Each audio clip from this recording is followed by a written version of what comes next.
Hey folks, today on Crossing South, we visit the local Tijuana Professional Basketball team. We taste a fantastic torta that's been around since 1964, and we visit a local gypsy polka rock group. All on today's episode of Crossing South.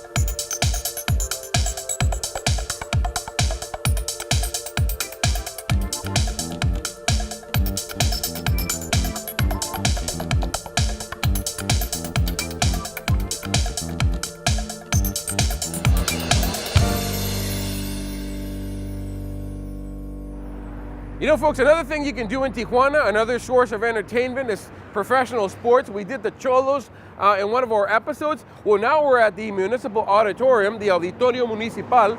So let's go check some moves out and see what this is all about. Come follow us along. In a country where soccer is king, we found a genuine alternative in spectator sports recreation. So, folks, we're here with Nasser Milanes. Very nice to meet you, my friend. Thank you. The sports director of the Zonkeys. Tell me about this team. When did it, begin, the Zonkeys here in Tijuana? Well, actually, we started in 2010. 2010? 2010. So we have 2 years in this project. This is our third year. Okay. And every year is better and better, right? Okay. Now tell me, Nasser, what's the story or the history of basketball in Tijuana? Since in 1970s, this auditorium was very full, very full with a lot of people, a lot of kids, because there was a team called Dragones de Tijuana. In the 70s? In the 70s. And it was a popular Tijuana team? Yeah, the first one. And there was the first team, the first places, very good team. Really? We won a championship in that year. Oh, so you have some American players. How many American players do you have? We have 3 American players. 3 American players. The rule is 3 American players, 1 Mexican American, and 1 national A. And the rest have to be local? Local players. So, you probably go to the local college basketball games, right? Yes. Local universities? All And I the bet the local- kids know who you are. Everybody knows. Oh, who he's I there. am. He's look at me, look at me. Nazar is here. I have to play hard. But like I told you before, I have like 90 emails per day or 100 emails per day. Kids showing you their stuff. Showing the stuff and the highlights and everything. I have to take all my time to see if there's a Jeremy Ling over there. Really? Yeah. Looking for the next Lin Sanity, yeah? Ling's Zonkeys Sanity. Well, it's a very fantastic experience for folks back home in the States who maybe didn't even know that there was a professional basketball circuit in Mexico, let alone in Baja here in Tijuana. What's the best way for a fan to really get into the basketball experience here with the Zonkeys?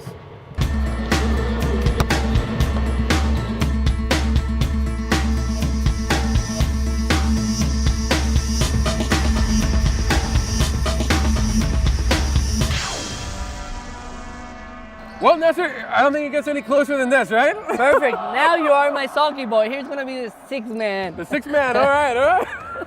Well, even though obviously this isn't available for the fans, you're gonna get to show me some pointers on TJ basketball, yeah, right? I'm gonna tell you that you have to be very skilled. All right? Okay. So. All right. Don't know if it'll make a difference that instead of like Air Jordans, I'm wearing like my Skechers tennis shoes. So I'm about to incur the wrath of a real professional basketball team, and you'll see what it is for a non-professional player, for just a normal Joe like you at home, play with these guys. Okay, let's go. Who's with it?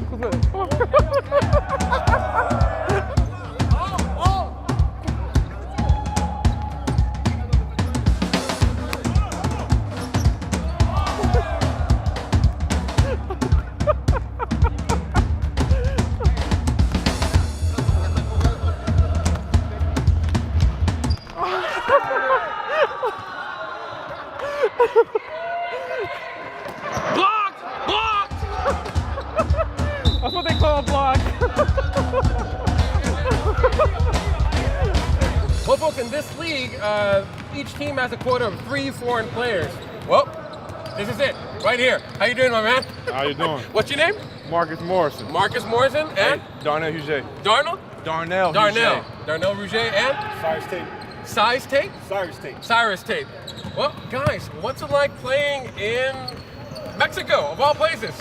Go first. Oh man, it's exciting. You know, it's a different experience. You know, the fans are real excited and they're real friendly, and it's a beautiful place. You know, Tijuana's a beautiful place. And I never expected to be in a Latin country playing ball. You always thought about Europe.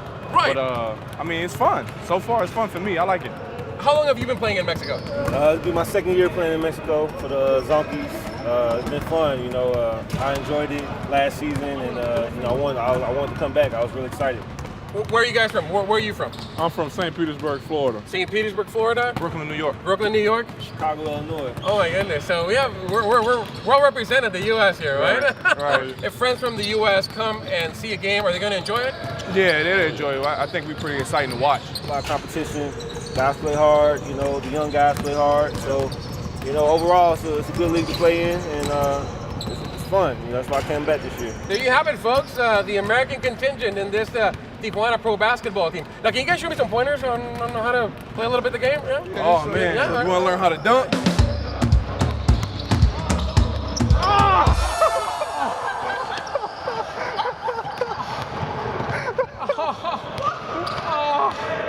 I twisted my ankle. Oh boy. Oh. At 5'11", I don't think so, but how tall are you guys? How tall are you? 6 what? 6'6". 6'6"? 6'7". 6'7"? You're a little bit above 6'7", right? Yeah, I'm about 6'9".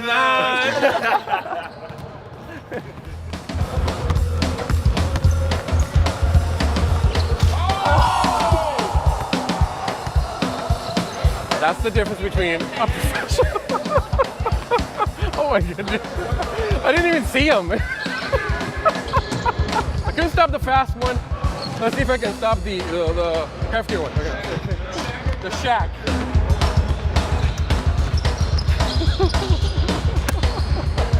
Oh my goodness. Oh my. This guy's a beast. Oh, I'm sorry. He's some monster. Oh.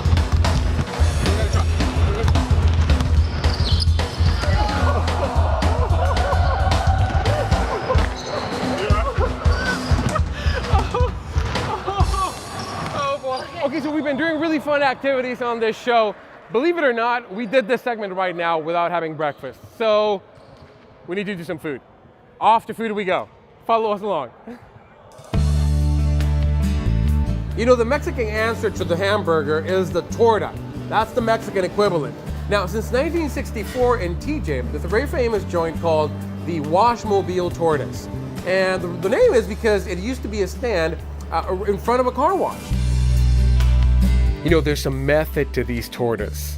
The bun is not as large as with other tortas, but it is crammed with meat, lots of avocado, tomato, habanero onions, and a classic request. You have to ask for the tough bun to be soaked in the meat stew. Folks, this is a must. The name Watchmobile, it was not at the first. It was not our name. It wasn't the original name No. of the restaurant. The people put us the name of Watchmobile. Moniker stuck, eh? Yeah. What was the original name of this place?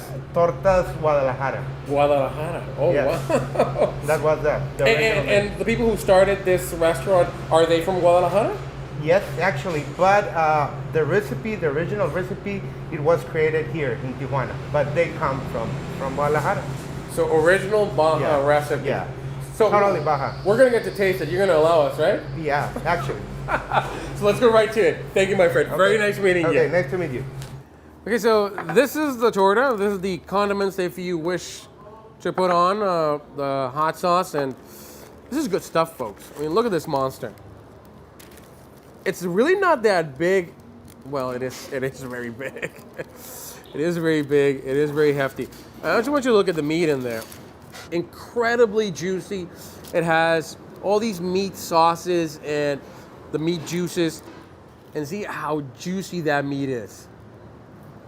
They literally have it in all the meat juices swimming before they put it onto your torta. So, I've already dislodged my jaw for other meals on this show, so shouldn't be any different, right? Oh, that's good. The spice on that meat is just fantastic. It's phenomenal. So, a little bit of wind here. So let me just do that. I don't think I'll be able to do it this time. Okay, here goes.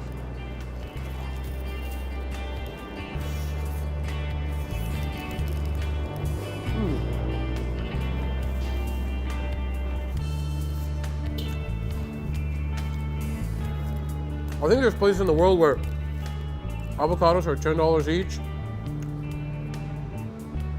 That would make this a very expensive meal. Look at this. It is super tasty. I wish I could convey to you how juicy and tasty this meal is.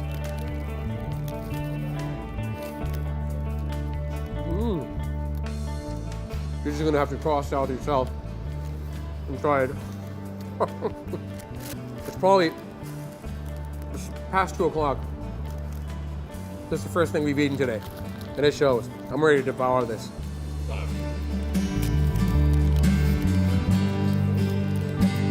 Messy. Okay, stomach full. It was time to go back to the basketball game.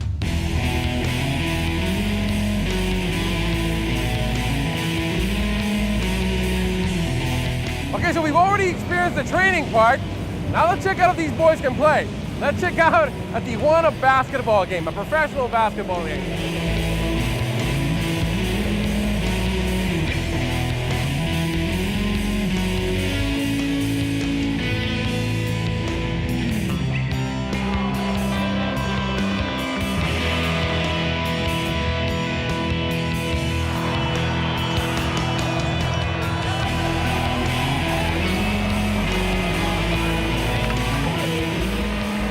A few things I take away from this game. It's a family atmosphere. People seem to be having a very good time. I am. And the competition is really good. These guys can ball. It's a really good level of talent, really good level of play. Entertaining game.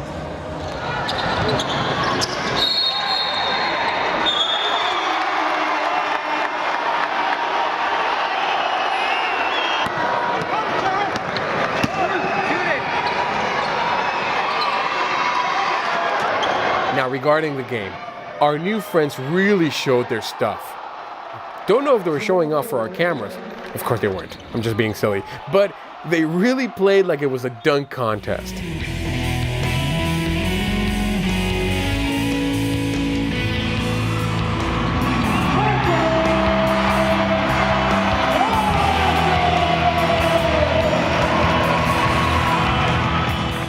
Folks, for live sports, this game is really a good alternative to the Final Four NBA Finals. Of course, not to that degree of level, but hey, the difference, tickets here cost you an average of $3 to $4. So it's a pretty good game for that price.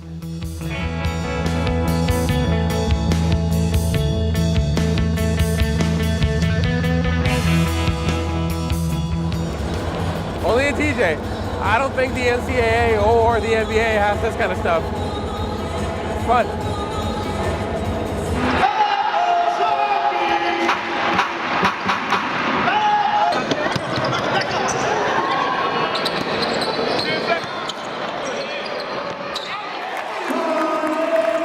You know, it's a great experience, very unique. You get a great game, and instead of hot dogs, there's a place where you can get a bowl of sushi for under $3. Great experience.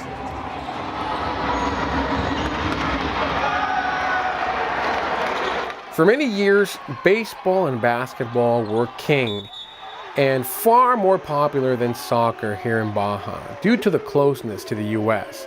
But as TJ grew with immigrants from the South, the popularity of soccer grew as well. So the crowd here is way different than the one you'll find in soccer games. Many native Tijuanonians who you could say are more Americanized is what you'll find at these games. You know, TJ is one of the most mispronounced cities in the world. While people popularly call it Tijuana, the real name is Tijuana. The J is actually pronounced like an H. You know, Tijuana is a city of contrasts. The difference between the wealthy and the not so wealthy is very evident. But it does have a charm that is seldom shown by the media, especially Hollywood, which almost always focuses on probably the worst parts to satisfy preconceptions and stereotypes. But the truth is that this city, which is the most visited border town on the planet, is worth exploring with diligence. And the same goes for its people. You know, it used to have an anything goes mentality. Not anymore. It has acquired a much more enjoyable scene. Thankfully, it evolved and it no longer caters to the drink and vomit tourism. Can't really complain about that. Now, we heard of a musical group that seems by all account to walk to the beat of its own drum, especially in this environment. They sounded like my kind of folks, so we decided to seek them out.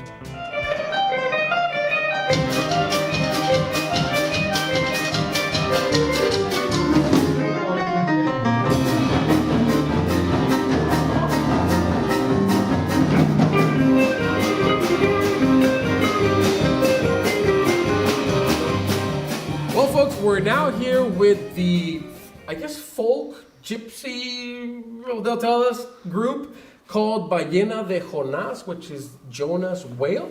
And as you can see, the group is here with me. So thank you guys for having us here in your jam session. How long has this group existed, guys? It's been 6 years right now. 6 years? Yeah. 6 years. And what is the genre? I mean, how do you guys view yourselves, the music you play? Because, I mean, the accordion gives it a little bit of a Roma, gypsy feel. You got a violin. I mean, it's a very unique group. So how do you guys view yourselves? Yeah, it's a kind of mix of different genres. Like what? Like polka, Right. tango. Gypsy tango. Yeah? A little bit of jazz and everything, experimental. Yeah. It's kind of like a folk group, but not oriented towards maybe the Celtic or Irish, but rather the Hispanic, Latin, right? I mean, European, Greek. I mean, there's so many cultures you can think of, right?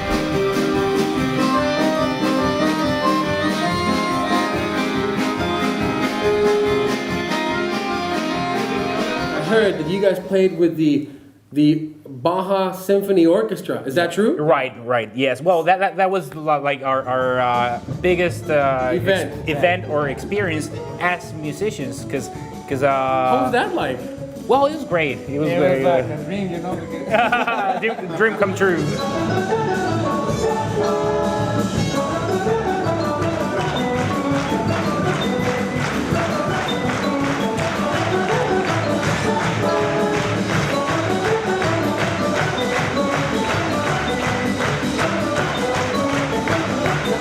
Did you guys have to do anything, adjust anything to be able to play with the orchestra? Yeah, we had to rehearse a lot. We had to be on time for the rehearsals with the orchestra because it was so tight. Yeah, you're playing with Russian musicians and all that. These guys are like that. clockwork. I mean, they're not playing games. They don't like we start 7 sharp and no excuses. Now, somebody told me, I don't know if you tell me this is true, that in order to play with them, you guys had to write for the first time your musical notes? Yeah, Yeah, we have to write all the sheet music. No way. Yeah. Well, That must have been an endeavor if you hadn't done it before, right? Right. But with the work also of Eduardo Garcia Barrios, Right. the director of the orchestra. He's the director. Yeah, he's the Okay. director. He helped you guys? He helped do the arrangement, and Andres Martin, who's the bass player. Uh-huh. And they collaborate doing the arrangements for it. Because the orchestra is not going to play by ear, right? Oh no, of course not. Of course not.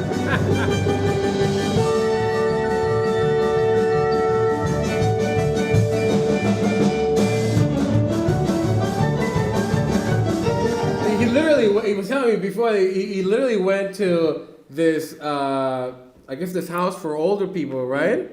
And he played guitar, and an old man said, if you learn how to play it, I'll give you my accordion, right? Yeah, And he played old time music, and you learned, and how much time did it take you to learn how to play it? I don't know. I don't know how many time.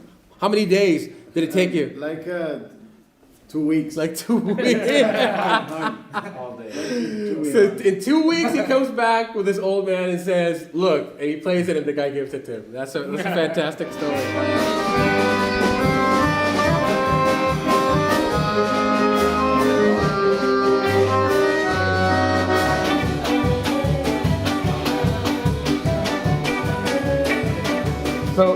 we started jamming and we said we should start a band. Which brings me to the question: what kind of music were you playing before you joined the Ballena de Jonas? It's more like the same thing, like The same kind? yeah, What kind of music? Really? It was really weird because they're playing the same thing like polka, and I was composing polka. Really? And I heard those guys. Wow, that's weird. I thought it was a soundtrack. No, tell me, why were you playing a Mexican and TJ? Why were you playing polka? Is it because of the norteño Mennonite German influence, or is there another reason why you were playing polka? No, I think because here in the border, it's a lot of cultures here. Right. Yeah, you know a lot of people from different countries, different places, and you're getting pregnant of all that kind of culture. You know? Right.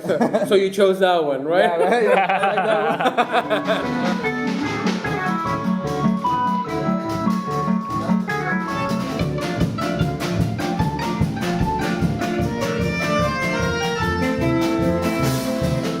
one. For me, La Ballena de Jonas, it's a reflect to the reality of the city. Okay. The diversity of it. Yes. Yeah. It's like in the music reflect the different Cultures. the different way to see the life, to see That's true. the future. But you know what? At the same time, you are unique because most accordion players are banda players, aren't they? Norteño players, and you're playing different music. So at the same time, you're very unique, right? You know. So Well, it's funny because a couple of shows that we've done in San Diego or Los Angeles, once they see us, unpack our stuff and they see Saul like with the accordion, they go like, "Oh, nice, we have a norteño band tonight." you're gonna play Mexican cowboy music. Yeah. So once we start with the first chord, they go like, "Hey, wait a minute, are these guys really from Tijuana?" The universe does not make sense, right? Right. Are these guys really from Tijuana? Who are these? Right. So it's kind of cool that we have like a new style, new music, created here in TJ in Tijuana.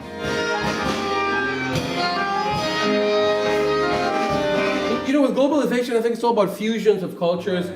People moving and migrating. They bring their own stuff to other places. I think it's just fantastic. I remember in Scotland, we found a group called Salsa Celtica. Oh yeah, nice. That group plays salsa with bagpipes and fiddles. I mean, it's crazy. But that's what's happening in the world, right? Many places over.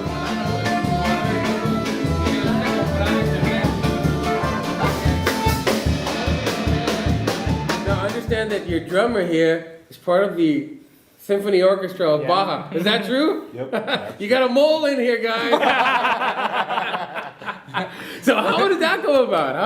How is the drummer for Ballena part of the Symphony Orchestra of Baja? Well, it was like a year ago, probably, when I'm the newest member. You're the newest member in the group, and it was like a year ago when I joined the band, and it was 6 months after that I joined the symphony here in Baja. So it was that same year. It was just a roller coaster of music. Oh my goodness! It's been great. Are you enjoying both experiences? Oh, it's a blast. Like that should be. And it's very interesting. I mean, this group, these guys are like lawyers, psychologists. They're communications majors. I mean, these guys, they have day jobs, but they're playing excellent music as well. So we were very happy to visit with you guys with Ballena de Jonas. Thank you for allowing us to be in your jam session.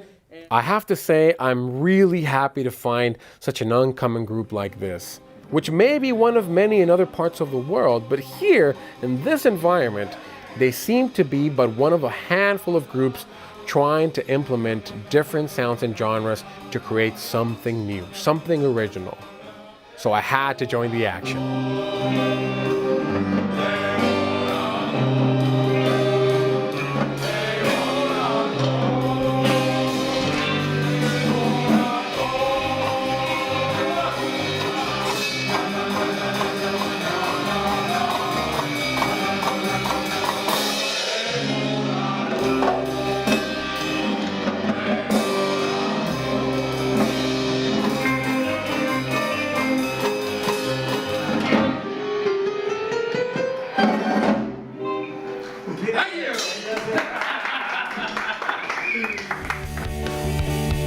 Tijuana is gaining more and more notoriety worldwide, aptly considered the gateway to Mexico and Latin America.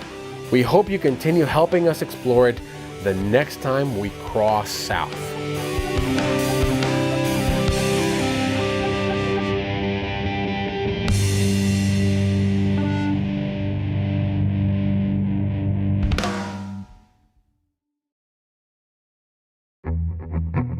You can find maps and information about the places you just saw, or you may order a copy of this program on DVD at crossingsouth.com. We also do Facebook.